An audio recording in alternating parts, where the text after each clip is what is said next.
Okay, we're looking at the famous cornfield. Straight ahead is the North Woods. A little to the left, you can barely see it, is the Miller Farm. To the right over here was the East Woods, and it would extend across the road. And the Confederates were across the road about 100 yards in, a couple thousand of them.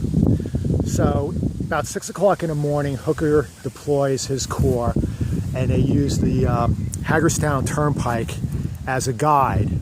So they progressively got closer and closer, and when they were about 100 or 200 yards in from here, where that little rise is, that's when they started engaging the Confederates. And the ebb and flow of the battle throughout the morning, the Confederates initially had about 2,000, and as they were losing, being pushed back, Robert E. Lee sent in John Bell Hood, who then pushed the Union soldiers back. And then in Eastwood, you had Mansfield's corps, and Mansfield, he finally deployed his troops, and at the end of the day, the Union took control of the cornfield. But throughout the day, there was probably well over 10,000 troops deployed here. Maybe not at the same time, but thousands of casualties here, and there's probably still a number of folks buried here.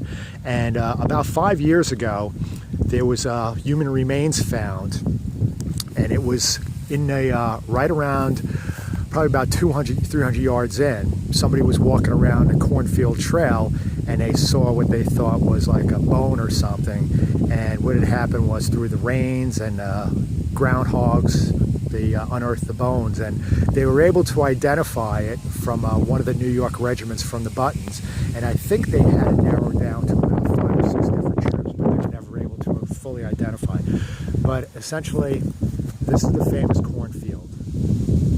And if you looked it up on the internet, the cornfield, it has its own, it's not just a generic cornfield, it is the cornfield.